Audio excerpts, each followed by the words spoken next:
What's up guys, this is Scher talking, welcome back to my channel. In today's video I'll be making a full review of the romancing Katarina banner. I believe this should be named either Darque or Gustave festival because they are more interesting in my opinion.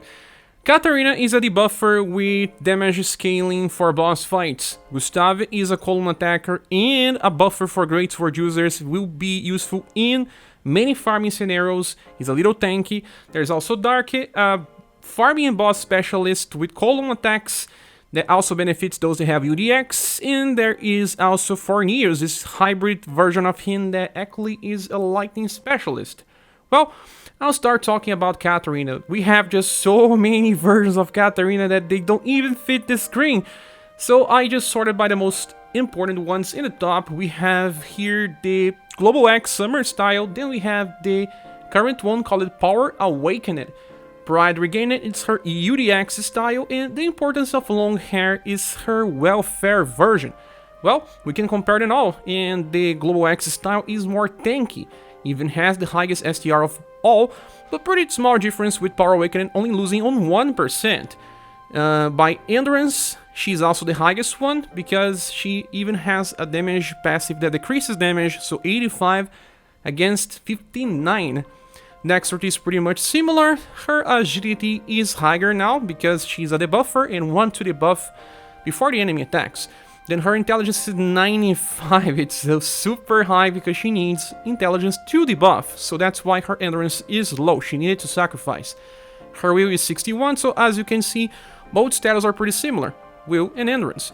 Love and charisma are below average for the older styles. Okay, so let's click on this, and she gets double arrows for intelligence, 1 arrow for STR, because these are her main status, besides agility that's also pretty high. Well, if you want to find other ways to get STR, you can just farm with her platinum style, will be easy too.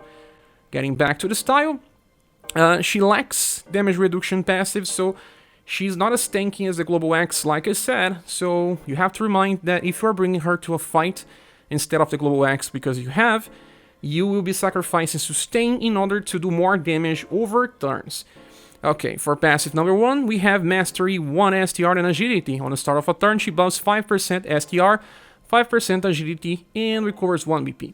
It's good to buff Agility like this because, well, they don't give any character in the game a way to buff Agility by 15% per turn, so this is the best that you can get. The most important thing here is the BP, since you will be able to do some different cycles with this Katarina. Then the second pass is called Raging Spirit 2. When she attacks, she buffs 20% of her STR and intelligence.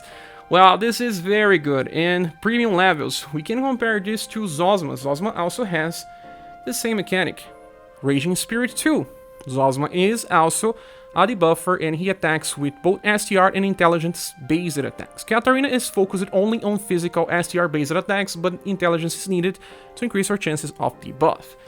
Then we have Fired Up 6 is the only damage passive, but again, in the current meta, having status buffs in your passives is much better than just having damage passives because weapons already carries a lot of damage increases by themselves. So actually pretty good for long fights. For our skills we have Hunting Slash. For 3 BP, you can attack between 1 to 2 times. If you are hitting only 1, it's just not so important, but it carries an STR debuff. So 15% debuff on max level. Well, there are plenty of STR debuffers right now in the game that can be used all the time with low BP cycles as well, but she carries a random chance to attack between 1 to 2 times. If she attacks 2 times, you are debuffing STR by 30%, and that is actually impressive with a 3 BP skill. But let's say that every 2 turns you'll be debuffing average of 45%, but remember that debuffs decay, so every new turn you lose 25% of the values. The damage is not so high, but still bigger than a normal attack. Then the second attack is called Frost Rush. For 6 BP you get an AoE attack that hits for Slash and Cold. It was reduced in JP 7, here is 6, because they want you to use it 3 times in a row. Pretty similar to what you could do with Marvelous Slash and someone like, for example, Leonard. Leonard from the Christmas style can use this attack called Marvelous Slash. It's 15 mod, and alongside a second user of Marvelous Slash, he can farm some stages. Those 2 characters will be able to. But now you have an added element of cold, so that's actually pretty nice. And she also carries the chance to stun the targets. It's low chance, of course, but her intelligence is pretty similar to, well, past mages that were also debuffers, so she can stun with a good chance if the enemies can be stunned. It will be more interesting in tower or some specific challenges where stun is applicable. Another interesting point is that Frost Rush actually has 18 as mod, and you can compare this attack for the likes of Cordelia. She has a 16 mod attack with 6 BP as well, without any type of extra effect, so it will even do more damage than Cordelia when comparing the power of this skill. And because you can use it 3 times, it's totally made for story farming. Now the last attack is called Dark Flowing Slash. For 10 BP you get a triple S attack with 16 mods, so pretty on the start of the triple S power, and it has a chance to buff STR by 30%, so you are kinda guaranteed the max result of Hunting Slash if it hits twice, but with a very strong attack. This is actually very nice, right? But only if something didn't already exist in the game. Well, we can find an attack called Acupuncture Plus in some units, where you have to amplify, and this has a guarantee to debuff STR, so don't mind about your intelligence, and the will of the enemy as well, and it has the same mod, so yeah, it's the inferior version of Acupuncture Plus, so you have to remind that. And, well, there are plenty of STR debuffers, like I said. Genie. Genie has an attack that also debuffs STR by 30%, it's 8 BP instead of 10, and she can even recovers BP to use it again. And now she also got an Amplify over Crushing Blow that comes from a Ness style. This one also carries 15% debuff value, and it even has a very good power, B power with 3 BP. Not just that, we also have another very good STR debuffer, and that is Eagle Maul. In my opinion, the current best one, because she debuffs AoE and even recovers VP while doing that, so that she can use Malicious Trick, something that decreases the damage on the source with her attack down stance. So if you got some of these styles, you are pretty much served, and Katarina is more about the damage that she brings alongside debuffing, because every time that she attacks, she gets more STR and intelligence, so very strong. Shall talk about inheritance. The most important one is the UDX style. Why? Because it has Alarm. This attack here is actually pretty powerful. It hits with E power 8 mod, that's pretty similar to normal attack, and then it changes with Moulin Rouge, an S power attack. And in the UDX style itself, she will recover HP and BP with each attack, making Alarm actually a 5 BP attack that hits pretty similar triple S damage. So why would you want to use it with the current style? Because she will buff STR before attacking, and she gets 1 BP per turn, making it 6 BP on average, and the second hit will hit for much more damage. So more offense, a slower cycle, but it does matter in the long run, because you just keep buffing your STR. She will do much more damage with Alarm than any of her older styles. There is also the Global X style that could just trigger a Watermelon Cut to heal, so she was pretty much more defensive. You are trading off sustain for damage. Well, the second interesting inheritance comes from her Global X Summer style with Waterfall Blade Plus.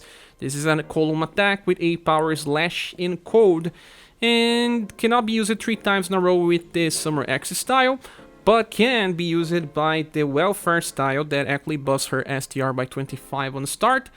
And if you are farming, you won't see much difference. You will do much more damage when you are doing something like Remembrance against the Real Queen, if you still haven't finished that, because you will be stacking buffs, and when you need to use that attack, you do much more damage to kill the termites. Another interesting inheritance is Headwind Rush that can be found on her New Year's style or her Age style that was limited, but it debuffs agility. Since it costs 5 EP she gets for a turn, she can actually debuff agility many times, and because she buffs intelligence, she'll keep landing these attacks easily. After that, there is the Festival Katarina. This one comes with Blizzard that can be amplified into Blizzard Plus. This one is double S power with 8 BP cost, and has now a high chance to inflict paralyze. Since she buffs intelligence, it will be pretty high. She will paralyze the enemy and keep doing damage, scaling off and keep that paralyzed. But we do have plenty of paralyzers, even mages that also self-buff, so it's not game changing, but you can take advantage if you have this style. And if you don't have that style, there's also Blunt Strike that can paralyze and comes from her S style. It's medium chance only, but it can be used plenty of times in a row since it's only 2 BP cost. One another inheritance comes from her Platinum style. Waning Moon can be amplified into Waning Moon Plus, and it gives a chance to debuff agility by 30%. So there's no Acupuncture Plus version of this debuff. No one debuffs agility by 30% with a guarantee, so that actually makes even more sense than her skill number 3. So, well, there are plenty of different options. There is even this Crashing Wave Flash for 8 PP. She gets a row attack that decreases defense down. This will be more useful when we get to Death Master Remembrance, so if you have been collecting versions of Katarina, you have a lot of utility. If you haven't, you still can get plenty of her debuffs just by inheritances and amplify in easy to acquire styles. So I have to say that this Katarina is not so impactful in the end because there are plenty of debuffers in the game right now, especially for STR, not as much for agility. The game now is trying to change the meta into buffs and debuffs that have different values, like Morale down. Bosses will just keep using the 5 weaknesses to cleanse some of the normal status debuffs, but there will be bosses that don't do that, and when they don't do it, Katarina will shine. Sadly, this meta is not the same as it was before, but it's still applicable in some cases in boss fights. So Katarina is good, it's not bad, but if you already have way too many versions of Katarina, you can skip this one. She just makes Katarina a debuffer with strong damage in long fights. So she's going to receive a low and double S grade in our tier list. But as an extra info, this is the last version of Katarina even on JP. Well, I'm pretty sure they're going to release more Katarinas in the future, but so far this is the end of the road. And if you're thinking that you really need STR debuff from Katarina, think twice. She may be better than Hana, for example, but Hana is pretty defensive. She even has a chance to debuff STR again when landing an attack, and can counter direct attacks with an STR debuff attack. All her attacks will only have as much as 15%, but sometimes it may be enough. Moving on to the next character, we have 7 different versions of Gustave in the game. One comes from a tower that is always available. This one is a Platinum. Then there's 2 Platinum double S styles on Ward into Battle and the Battle of Bucket Hill, so they will give you access to inheritances. Then we got the first UDX Gustave leading the Steel Forces, pretty irrelevant today. So let's compare the last 2 releases, a little too big, against to test my sword. Well, he does have a little higher STR, much higher endurance because he's pretty defensive. Way worse dexterity, only 67%. I hope that he does not miss the attacks, so it's a candidate for promotion, scrolls, and also for plus 12 on dexterity. His agility is a little lower, not much. Intelligence is almost the same. Will is much higher. Love and charisma pretty similar, not matter too much. Well, this Gustave has 1 arrow for STR, double arrows for agility, and if you want double arrows for STR, you can find in the Battle of Bucket Hill style, so easy to farm. Again, his endurance is very good, and it's where he gets bonuses alongside STR, and his will is not that bad, so he can actually take some magical damage as well. For passes, we have Conviction. On the end of a turn, he gets 1 BP, and on start of battle, 12. So can actually use some skills based on higher BP. Then the second one is called Our Wall Defense 6. This is the same one as Mariah, I token, and plenty of defensive units. Decreases damage by 40%. Will be very good for the future to have something like this. And for the up 6, increases damage by 30%. So 4 BP a turn, starts with 12, reduces damage by 40%, and gets 30% increase at all times. Well, like I said, he's pretty defensive, and that makes even more sense with the first skill being Healing Blade. So it's just a little extra over a normal attack, but it recovers HP by a very small effect. Should be around 150, but since it's free, it's just extra heal. Then the second attack is actually kinda of his selling point. Vertical Blade is very powerful. It's a double S attack with 51 mod and only 8 BP cost. You can think of this as a single target attack, that will make sense. Some skills have that power and coast, but it's actually a column attack. And that is where the game will be moving towards. Some events will have enemies aligned in a column, and they will have a lot of HP. So having characters that do column attack damage and high-powered ones will matter. And have to tell you that this guy even got reruns in JP because there is not many characters that can do something like this. We can compare here on Naorama SaGa. There will be a version of Mac that has a vertical attack as well, but he cannot use it twice in a row. After this Gustave, there will be Summer Leonard, but very, very far in the future, that can use it twice in a row. So look, it was released 2 months ago in JP. So probably like 7 to 8 months away. So this Gustave will have the strongest slash column attack. But I have to say that we already have other column attacks. We even talked about that with Katarina. Waterfall Blade Plus. But what's the real difference when we are talking about Waterfall Blade Plus? Well, the power. This one is A, and Gustave's version is double S, so it's already power creep. Waterfall Blade has code, so it can hit more enemy weaknesses. But you will probably have to use double Waterfall Blade users sometimes to farm content, whereas many times with a very strong weapon, this Gustave will be able to solo farm. But sometimes it may not be enough to kill a wave, so you may need an extra help, and it can come from Waterfall Blade Plus.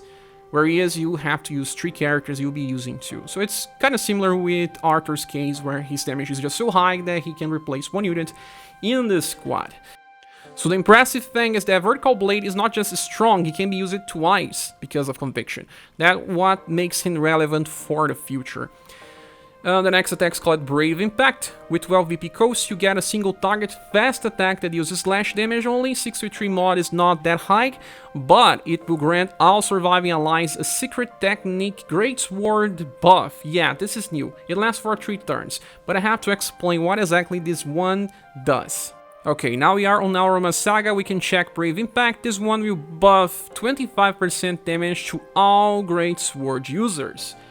Well, 25% is just like Morale Up Medium, right?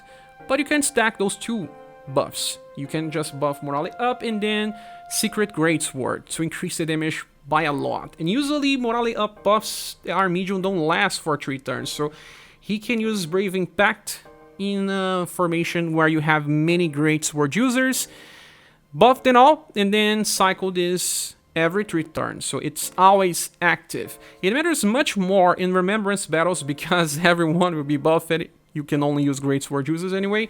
In real battle setups, you don't usually bring more than 2 or 3 Greatsword users in fight, but, well, Gustave will be paired up with Empress sometimes, and they will work well together. So, Brave Impact will buff himself at least, so Healing Blade will do more damage, and then he can just use Brave Impact again later, and skip Vertical Blade. It also works on auto rotation, so actually pretty easy to use. This type of buff is pretty unique, and not many characters will have access to this. So I can see that this Gustave was made for Remembrance, but his attacks are just so good that it exceeds Remembrance. He will be used for farming because of Vertical Blade, although this also makes him super strong against the real Queen. You just wait till she spawns the 2 termites and then just use Vertical Blade twice. They will probably be dead easily. And you can also use Brave Impact before that to buff everyone's damage. So pretty safe, and future content will just make Vertical Blade even better. And the interesting thing about this Gustave is that he does not need any type of inheritance to perform well. But if you do have his Young style, Triple Crush is a 13 BP attack that hits for very high damage. And since he gets 4 BP a turn, he can inherit Triple Crush and use it on Nuke if you want. If there's not many Greatsword users in the party, it's better to just do more damage, right? There's also Iron Wave. Let's say that you are farming in the first wave, there's only 1 enemy, and on the second wave there's multiple enemies. Remember, the Iron Wave is fast, so it's pretty easy to use. So I really like this Gustave. Vertical Blade is pretty strong and future-proof. Will be used in many farming scenarios where enemies are aligned in a column.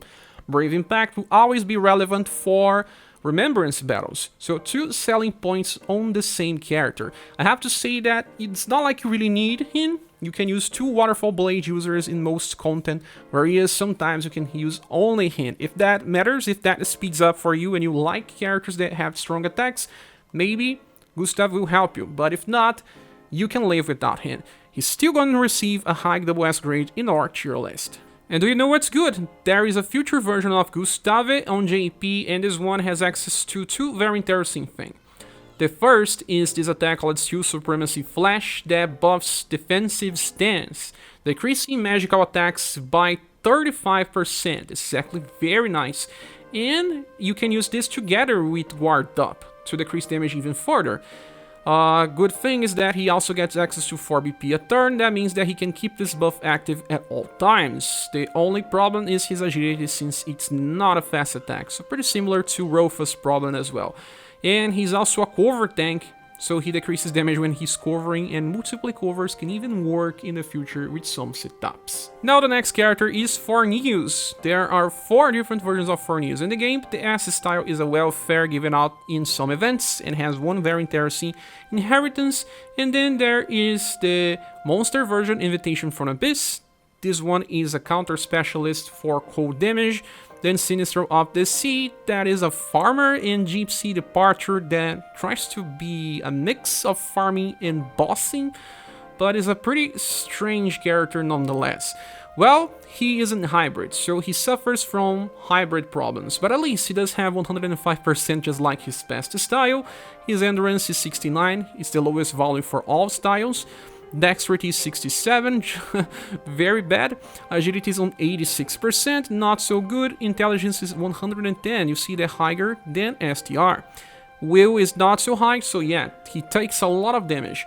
And love and charisma are pretty bad. Well, they decreased this so that he could have at least some status for the other departments. Well, he gets double arrows for intelligence, 1 arrow for STR, and those are the status that he focuses and have bonuses for. If you want to get bigger STR, you have to find that in his past version, Sinistro of the Sea, or if you want bigger endurance, you have to use his monster style and farming.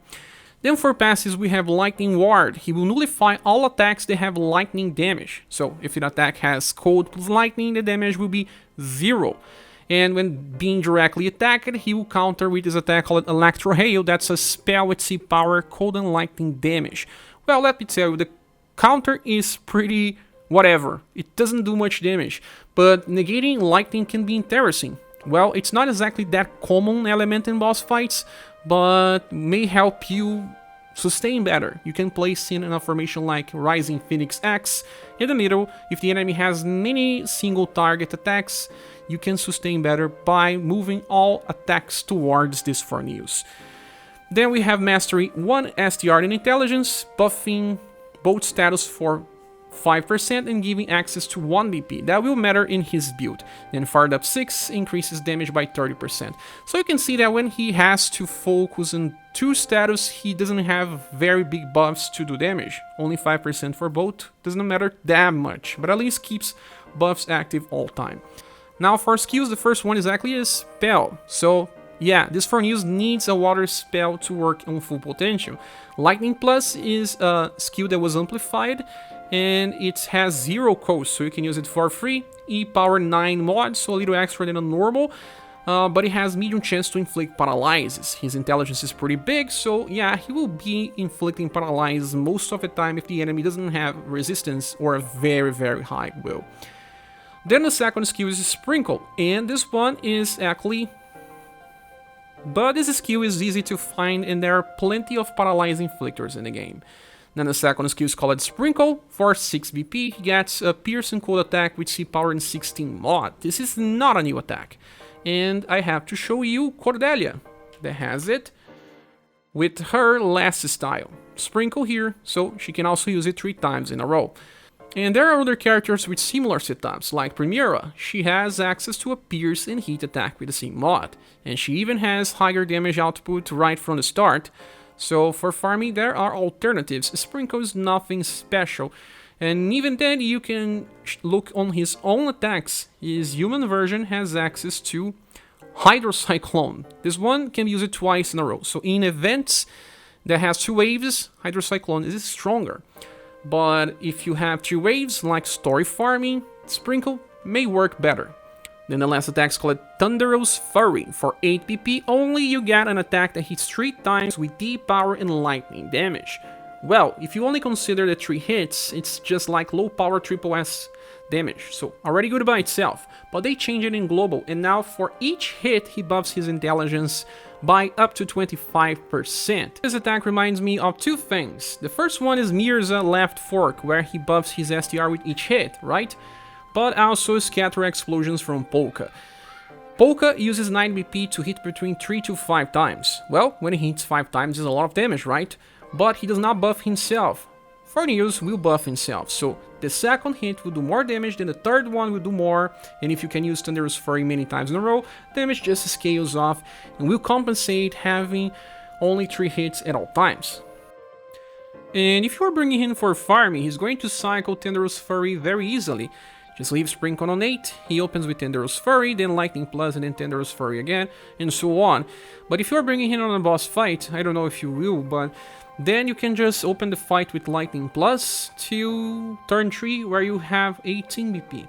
By there, you will be able to use Thunderous Fury many times in a row. So every subsequent hit will do more damage since he's buffing his intelligence. And if you want to paralyze, it will be very easy, because he buffed intelligence many times.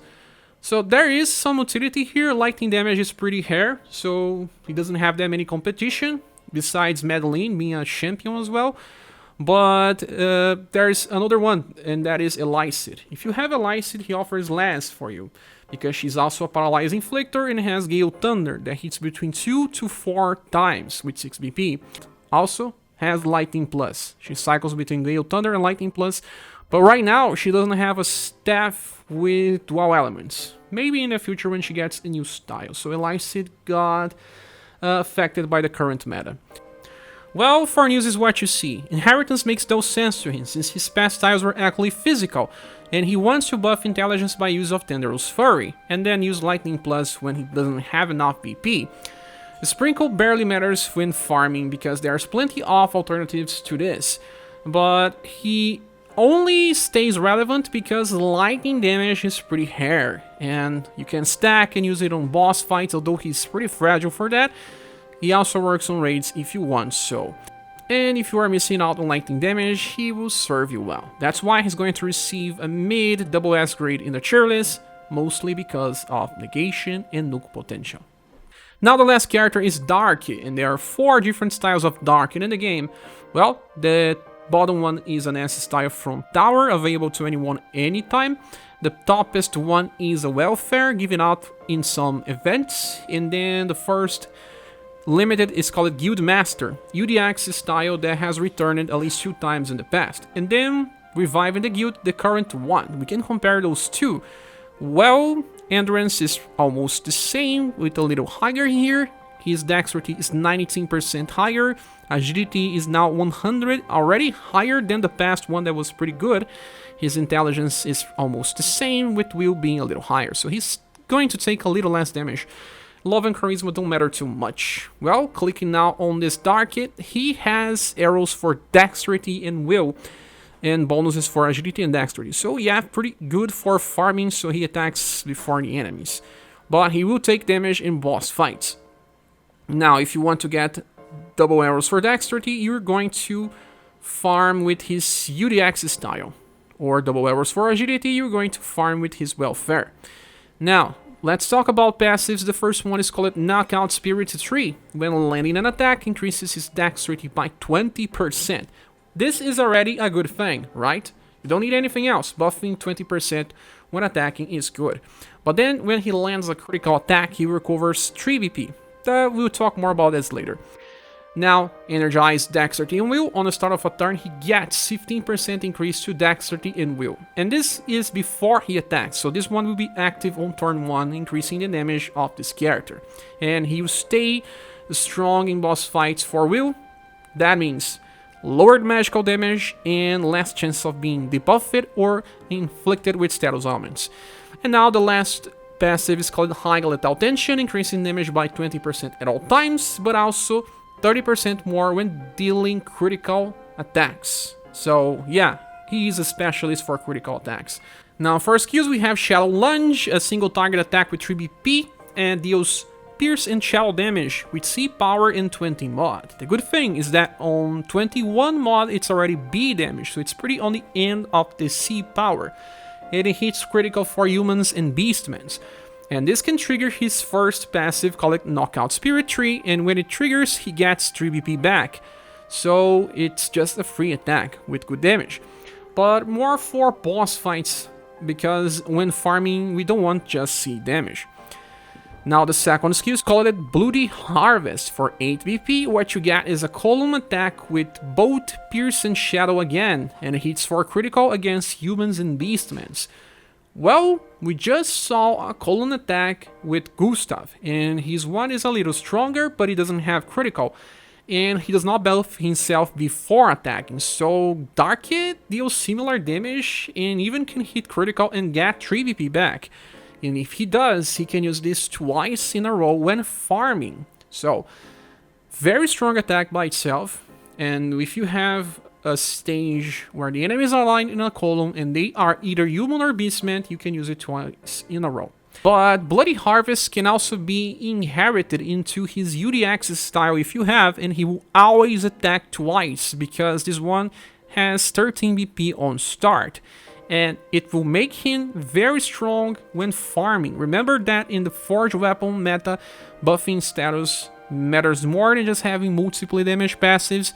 Just equip him with a very powerful weapon and he can farm super well when fighting against enemies aligned in a column. And they will appear a lot in the future. And the last attack is Golden Note Plus, and this one is a 9 BP attack with 3 S damage and 68 modifier, but this time it's only Pierce. Well, if you are fighting against a boss that is either human or beastman, you're just going to use Shadow Lunge and then Golden Note Plus and cycle between those two skills.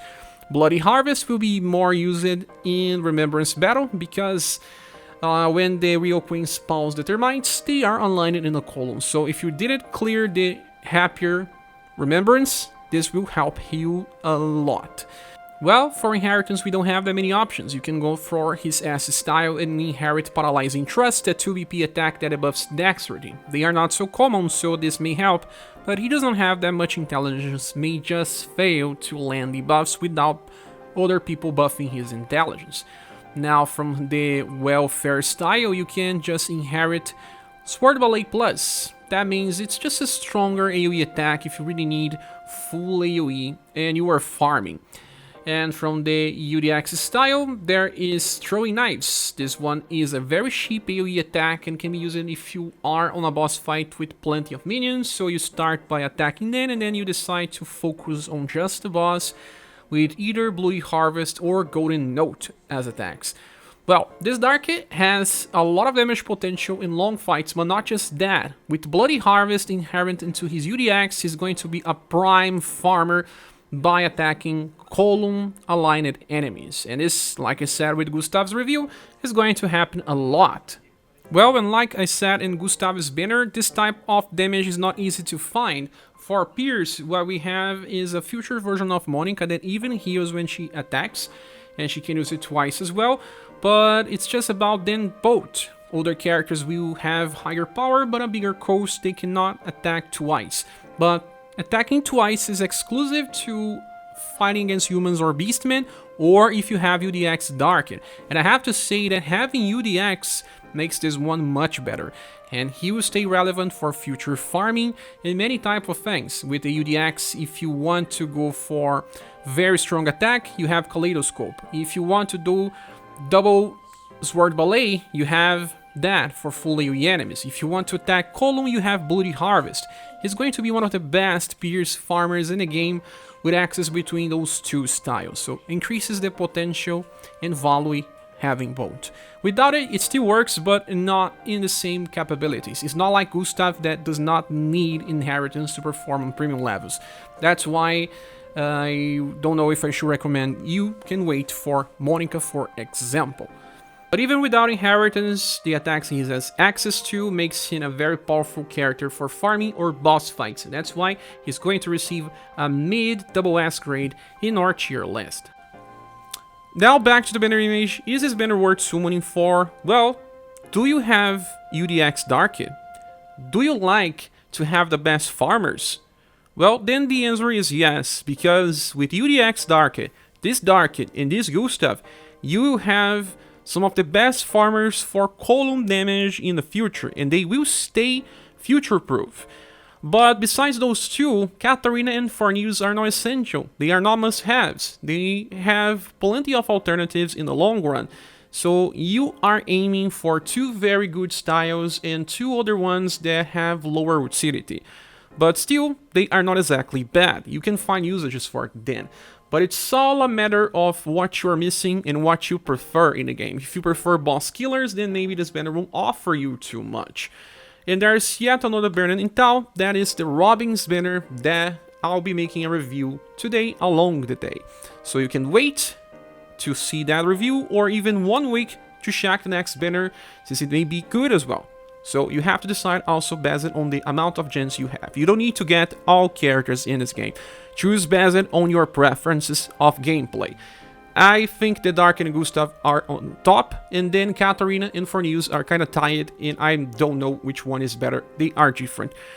With that said, this is my opinion. I'll be summoning Forneus banner. I just don't know if I'll wait. But what is your opinion? Please say here on the comment section. Thank you so much for watching this video. Please subscribe if you still haven't. And if you want to support the channel, there are links on the description of the video. I hope to see you soon in the next one.